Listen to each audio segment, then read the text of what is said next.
ஒரு விருந்து. நீங்கள் போய், இதோ என் விருந்தை ஆயத்தம் பண்ணினேன், என் எருதுகளும் கொழுத்த ஜந்துக்களும் அடிக்கப்பட்டது, எல்லாம் ஆயத்தமாயிருக்கிறது, கல்யாணத்திற்கு வாருங்கள் என்று அழைக்கப்பட்டவர்களுக்கு சொல்லுங்கள் என்று அனுப்பினான். மத்தேயு 22:4. கர்த்தர் தம்முடைய ஜனங்களுக்காக ஆயத்தம் பண்ணுகிற அநேக காரியங்களை ஒவ்வொன்றாக தியானித்து வருகிறோம். அப்படி ஆயத்தம் பண்ணுகிறதிலேயே ஒன்று விருந்து ஆகும். கர்த்தர் உங்களுக்கும் எனக்கும் மத்திய ஆகாயத்திலே ஒரு பரலோக விருந்தை ஆயத்தம் பண்ணியிருக்கிறார். நாம் சந்தோஷப்பட்டு களிகூர்ந்து அவருக்கு துதி செலுத்த கடவோம். ஆட்டுக்குட்டியானவருடைய கல்யாணம் வந்தது. அவருடைய மனைவி தன்னை ஆயத்தம் பண்ணினாள். ஆட்டுக்குட்டியானவரின் கல்யாண விருந்துக்கு அழைக்கப்பட்டவர்கள் பாக்கியவான்கள் என்றெழுது என்றான். வெளிப்படுத்தின விசேஷம் 19:7-9 என்று வேதம் சொல்கிறது. சேனைகளின் கர்த்தர் இந்த மலையிலே சகல ஜனங்களுக்கும் ஒரு விருந்தை ஆயத்தம் பண்ணுவார்.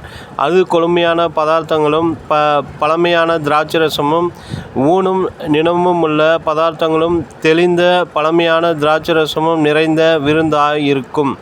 ஏசாயா 25:6. நாம் ஆத்ம மணவாளனாகிய கிறிஸ்துவோடு அவருடைய சொந்த மணவாட்டியாக அவரோடு கூட அமர்ந்திருப்போம். கர்த்தர் ராஜாதி ராஜாவும் கர்த்தாதி கர்த்தராகவும் முடிசூட்டப்பட்டிருப்பார். அங்கே நேசம் என்னும் ஜமுக்காலம் விரித்திருக்கிறது. உன்னத பாட்டு 3:10. ஆடலும் பாடலும் துதியும் மகிழ்ச்சியும் ஆரவாரமும் வார்த்தையால் விவரிக்க முடியாத அளவுக்கு அத்தனை அருமையாக இருக்கும். வேதம் சொல்கிறது, விருந்து சந்தோஷத்துக்கென்று செய்யப்படும் திராட்சை ரசம் ஜீவனுள்ளோரை களிப்பாக்கும். பிரசங்கி 10:19. பூமியிலே பாடு அனுபவித்த பரிசுத்தவான்கள் கண்ணீரோடு சுவிசேஷ விதைகளை விதைத்த தேவ ஊழியர்களின் சந்தோஷத்திற்காகவே கர்த்தர் இந்த விருந்தை ஆயத்தம் பண்ணியிருக்கிறார். ஆம், இனி அவர்களுக்கு பாடுகளும் துயரங்களும் இல்லை. கர்த்தர் ஆயத்தம் பண்ணுகிற விருந்திலே அவரோடு கூட பந்தியிருக்கும் போது கவலைகள் எல்லாம் பறந்து போகும். என்னை விருந்து சாலைக்கு அழைத்து கொண்டு போனார். என்மேல் பறந்த அவருடைய கொடி நேசமே.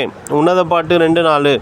உலகத்தார் களியாட்டுக்கும் குடிவெறிக்கும் கொண்டாடுதலுக்கும் பலவிதமான விருந்துகளை ஆயத்தம் செய்வார்கள். ஆனால் கர்த்தர் ஆயத்தம் பண்ணுகிற விருந்தில் பரிசுத்தவான்கள் மட்டுமே கலந்து கொள்வார்கள். எந்த பாவியும் அங்கே வர முடியாது.